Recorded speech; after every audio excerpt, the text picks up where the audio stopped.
All right. Greetings, everyone. I hope everybody is doing well. We are going, welcome to chapter 2. Sorry, I'm a little, okay. So we're looking at chapter 2, emotions and intellect. This is going to be a very short lecture. Everybody say, hallelujah. Yes, I'm excited too. Um, the textbook certainly gives us a lot of detail, and I want you to pick up some of that detail. I'm not saying it's not important. Again, you know, my philosophy is I am not here to give you absolutely every little teeny tiny detail, but to give you a feel and kind of an overview and some examples and some ideas and some thoughts, and then we go from there. Okay, so I actually think of the parallel between, and I'm not saying it's really exactly like this, but as a Christian, I think of the pull between good and evil. I think of the walking in the flesh versus walking in the spirit. And so you have this. Sorry, I'm trying to make some adjustments here. Good grief. Okay, here we go. Everything right. All right. Sorry about that. So you have this pull between our emotional self, if you will, and our intellectual self. And so when it comes to differentiation, um, Bowen would say, I believe, that the ideal is that we are not reacting emotionally or responding purely on emotion.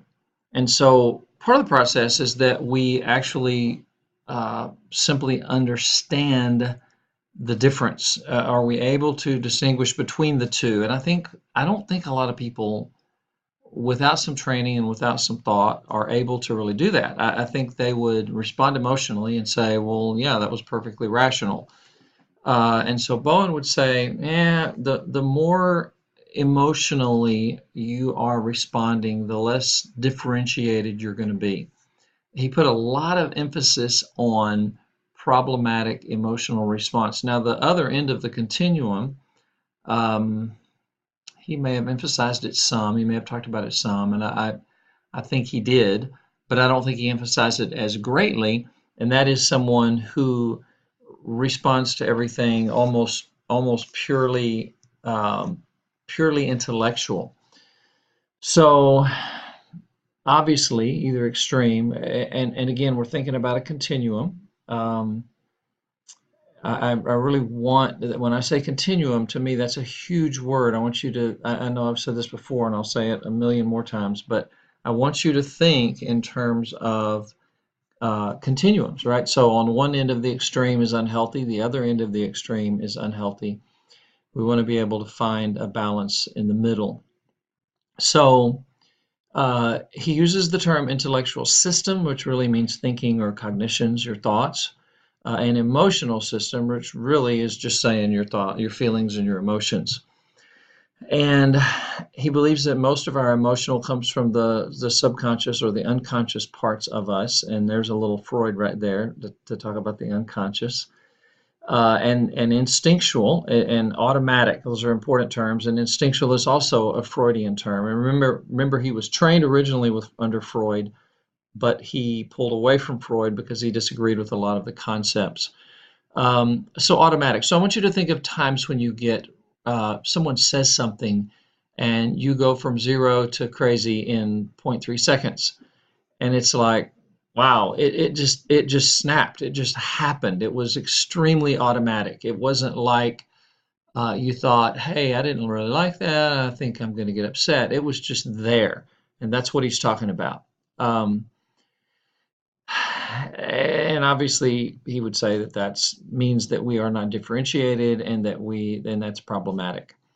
Um, he would also, and it's not that feelings are not important at all. He would say that feelings provide a lot of our energy for motivation, a lot of our judgments, a lot of our biases, a lot of our experience is based on our emotions, and those can preferably assist, but they also can hinder our decision-making process. So the ultimate ideal decision-making process is a balance between emotion and intellect without allowing emotion to take over to the point that we can't think, if that makes sense. I think it does. I get that. Um, he says thoughts are much more objective. They look at facts and logic and reason, and feelings are much more oftentimes irrational. But again, not that they're bad, but that they are oftentimes pull us away from thinking things through. Um, so these two, ideally, and in a healthy family system, we learn for those two things, the intellect and the emotion, to work together peacefully and well, but also that there is a struggle. They are at war with one another, and both of those things going on at the same time. I love this little guy. Sorry, I just, cutesy. All right. Um, so I think I already said that on bullet point number one there. And that's the ideal. That's what we want. We want to be able to, yes, feel and yes, feel strongly, but for that to be under control and for us to be able to think things through, and the two work together. Um, if these two, the emotion and the intellect, are not integrated well, and again, that is an educated and a conscious process, and he would say through the process of family therapy, then the default, the automatic, is that we will make decisions primarily based on our emotions, and he uses the term someone who is emotionally reactive. Now, when we buy a house, when we buy a car, people say, "Oh, I did the numbers and blah blah blah, I did all this stuff," and most people will tell you it was an emotional decision. You fell in love with the car. My wife and I bought a car and it had a red interior, and we fell in love with the red interior, and everything else went out the window, and we bought the car with the red interior. It was hilarious, and I know this stuff, right? I'm sitting here watching this, going, "Wow, we're doing it." It ended up being a good deal and a good car, and it worked for us, and it's lasts forever, and that's doing great. But nonetheless, it was very much an emotionally based decision. You can probably think of situations in your life where you've done similar things. Um, so he places an incredible amount of emphasis on the importance of a person's ability to distinguish between the two. So if you can stop and recognize and say, yeah, this is emotional, this is an emotional decision, then he'd say that's healthy. And maybe you made the decision based on emotion primarily. That's not good, but at least you recognized it. But certainly you can't get beyond being completely emotionally driven if you don't recognize it. So the ability to see it, know it, we talk a lot about self-awareness in counseling. That self-awareness level of being able to see that in yourself is huge, huge, huge, huge towards being healthy. Remember, we're talking the title of the class is Healthy Family Systems, right? So how do we be healthy? We keep our emotions in check. We recognize them. We acknowledge them. We welcome them. We deal with them. Jesus had emotions. Jesus had very strong emotions, but we don't let them completely rule us. Okay. There is this another pull, another internal battle, if you will, that parallels this, and that is the drive for connectedness and togetherness with our family and our community and our friends and our sometimes extended family, and our independence, right? So there's this part of me that just says, you know what, these are the things I'm about. This is what I want to accomplish. This is what I want to do, and I want to go do it. Boom, here we go. Then there is that pull that says I want to please others, or I need these relationships. I want to be connected. I want to stay connected. And those two influences are always there. They're both true and right and real, and they have weight, they pull at us. Now, some people would tend to go more towards one or the other. And again, on a continuum, anything to the extremes is viewed as unhealthy. The balance is found in the middle and is a range in the middle. It's not just, it's not just one place in the middle. It's just a perfect center point. Based on our personality and who we are, it's going to be a little bit different, look a little bit different for all of us. But balance, balance, balance is huge. There are, within families, we have norms that families push. These are rules, these are expectations, if you will. When I say rules, I don't mean like being home at 10 o'clock at night. I mean uh, rules about emotion. I'm talking about unwritten, unspoken family rules.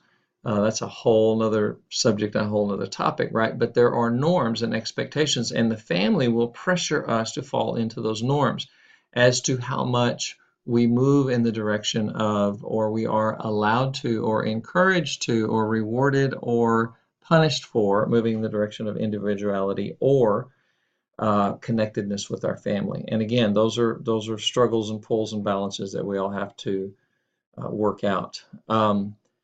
Anytime that there is increased conflict between two individuals or in a family as a whole, he would say that anxiety increases in its intensity, and it's emotional, right? That's an emotion, and it causes an imbalance. It causes us to be emotionally reactive as opposed to being able to think things through intellectually. And then neuroscience in more recent, and the book talks a little bit about this. I'm not going to spend a lot of time on this, but neuroscience has done some incredible research on emotions in the brain and the connections there. Very interesting stuff, again, like a whole other subject, a whole other class. And then the book also talks a little bit about the tension in the family, if it's high or low. And if it's too low, if there's like no perceived tension at all, it's almost like unhealthy.